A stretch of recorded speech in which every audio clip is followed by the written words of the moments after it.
गांव के चाउमीन। गांव में चाउमीन का चलन अभी अच्छे से नहीं आया था, लेकिन सुरेश शहर से चाउमीन बनाना सीखकर गांव में ठेला लगाता है। अरे ये केचुआ है क्या भैया? कैसे खाया जाता है? अरे नहीं नहीं, ये चाउमीन है। चाउमीन शहर में खाया जाता है। कितने की दे रहे हो सुरेश? 10 रुपए की प्लेट भरकर। तभी वहां शहर से पढ़ा एक लड़का आता है। जरा एक प्लेट चाउमीन तो देना। सुरेश उसे चाउमीन देता है। उसे चाउमीन खाता देख गांव वाले भी उससे चाउमीन ले लेते हैं और खाने लगते हैं। अरे वाह सुरेश भैया, कमाल की बनाए हो। 2 प्लेट मेरे बच्चों के लिए भी पैक कर दो। बस फिर क्या था, सुरेश का ठेला लगता है और चाउमीन खरीदने वालों की लाइन लग जाती है। तभी वहां से गांव का साहूकार होकर गुजरता है। और ये क्या भीड़ लगी है? लगता है झगड़ा हो गया है गांव में। चलूं मैं अभी तो मजे ले लूं। अरे कहाँ है, इतनी भीड़ लगी है यहाँ? लड़ाई हो गई है क्या? अरे साहूकार साहब, ना ना ना, कोई लड़ाई ना हुई है। ये तो सुरेश की दुकान है चाउमीन की। हम लोग चाउमीन खाने आए हैं, आप भी खाइए ना। साहूकार चाउमीन खाता है और सुरेश की तरफ देखता है, जो सारे दिन के पैसे गिन रहा होता है। अरे सुरेश, क्या लागत है इस काम की? अरे साहूकार जी, आप अब आए हैं तो ये पूरे 10,000 रुपए ले जाइए, जो पिछले साल शहर जाने से पहले आपसे लिए थे ना। लागत तो क्या कहे, जो आपने दिया था उसी में सीखा भी है और दुकान भी खोल ली। अरे पैसे इतने जल्दी क्या जरूरत थी? कैसे जरूरत नहीं थी साहूकार जी, इतना मोटा ब्याज कहाँ से भरते। साहूकार को अब सुरेश की दुकान को हड़पने की लालच आ जाती है। नाना करते ये सारे दिन में 500 रुपए कमा ही लेता है। अरे गांव में ये ऐसे ही कमाता रहा तो कहीं ब्याज का काम ना शुरू कर दे। अरे भैया, कोई ना कोई जुगाड़ तो करना पड़ेगा। अब साहूकार घर आ जाता है और अपनी बीवी को सारी बात बताता है। हाँ जी, ये तो मैंने भी सुना है कि सुरेश के हाथ की चाउमीन नहीं खाई तो कुछ नहीं खाया। अरे हाँ हाँ, सही ही कहते हैं। मैं अभी खा कर ही आ रहा हूँ। अरे भाग्यवान है, कितना अच्छा हो ना अगर वो पैसा हम लोगों को मिल जाए। क्यों? हैं? हाँ, वो तो है, लेकिन कैसे? हम लोगों को तो चाउमीन बनाना आता ही नहीं है। साहूकार और उसकी बीवी अब रोज चुपके से सुरेश के घर जाते हैं और खिड़की से उसे चाउमीन बनाते देखते। अब क्या था, दोनों को चाउमीन बनाना आ जाता है। फिर एक रोज, और सुरेंद्र, तुझे साहूकारनी ने बुलाया था। बोल रही थी कि बेटे के जन्मदिन में 10 किलो चाउमीन का ऑर्डर देना है। बना दोगे ना? अरे हाँ हाँ साहूकार जी, मैं जरूर बना दूंगा। कब देना है घर में 10 किलो चाउमीन? अरे वो तो तू घर आकर बता कर लेना, मैं नहीं बता पाऊंगा। ठीक है, शाम को काम निपटाकर आ जाता हूँ। सुरेश साहूकार के घर जाता है, लेकिन वहां मियाँ बीवी मिलकर उसे बंधक बना लेते हैं। अरे मुझे क्यों बांध रखा है? मुझे छोड़ दो। आज से तेरा ठेला मैं लगाऊंगा और बहुत सारे पैसे कमाऊंगा।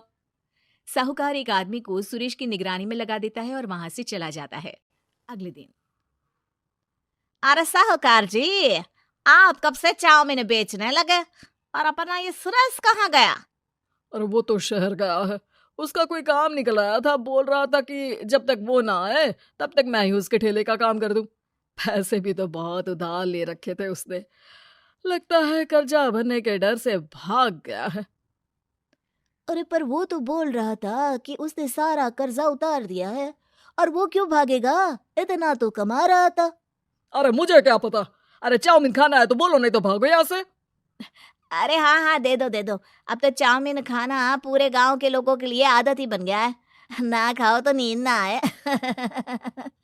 हाँ हाँ, तो लो और निकालो 50 रुपए। 50 रुपए क्यों? सुरेंद्र तो 10 रुपए में देता था। अरे वो पागल था, मैं थोड़ी ना हूँ। गांव वाले, जिनको चाउमीन की लत लग गई थी, वो करते भी क्या, दे दो और ये लो 50 रुपए। लेकिन फिर साहूकार उन लोगों को प्लेट में थोड़ी सी चाउमीन रख देता है।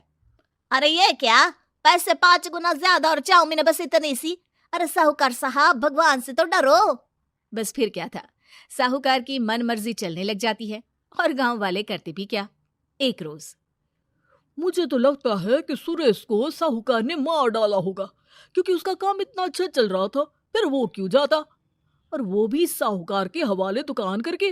ना बाबा ना। अगले रोज भाग्यवान, देखो तो जरा, इस सुरेश भी ना कितना पागल था। जिस काम से वो ज्यादा पैसे बना सकता था, उससे इतने कम पैसे छाप रहा था। 50 रुपए प्लेट में भी गांव वाले खूब खा रहे हैं चाउमीन। हाँ जी, और जितने में वो लोगों को 10 प्लेट खिलाता था भर भर कर हम लोग उतने में 20 प्लेट बना रहे हैं, क्यों जी?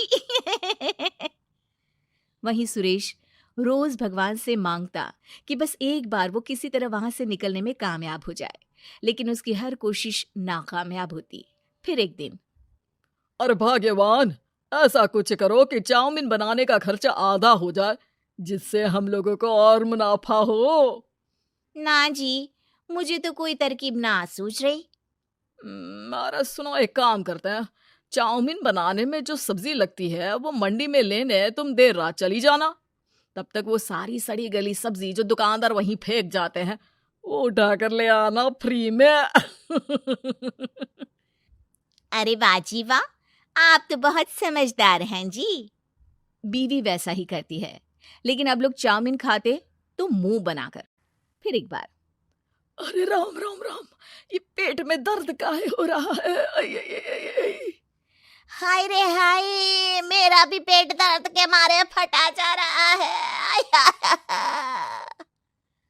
सभी को शक हो जाता है कि उन लोगों को चाउमीन खाने से ही ये बीमारी हो गई है। वहीं दूसरी तरफ जो आदमी सुरेश की निगरानी कर रहा था, वो सो रहा होता है और मौका देखकर सुरेश वहां से भाग जाता है। सुरेश गांव वालों के पास जाकर उन्हें सब कुछ बता देता है। बस अब क्या था, साहूकार के घर पुलिस पहुंच जाती है। चलो, तुमने गांव के लोगों को खराब सब्जी वाली चाउमीन खिलाकर बीमार किया और सुरेश को बंधक बनाया। तुम्हें इसीलिए हम गिरफ्तार कर रहे हैं। साहूकार को पुलिस ले जाती है और फिर अगले दिन से सुरेश का ठेला गांव के बाजार में लग जाता है, जहां अब पहले से ज्यादा भीड़ होती है।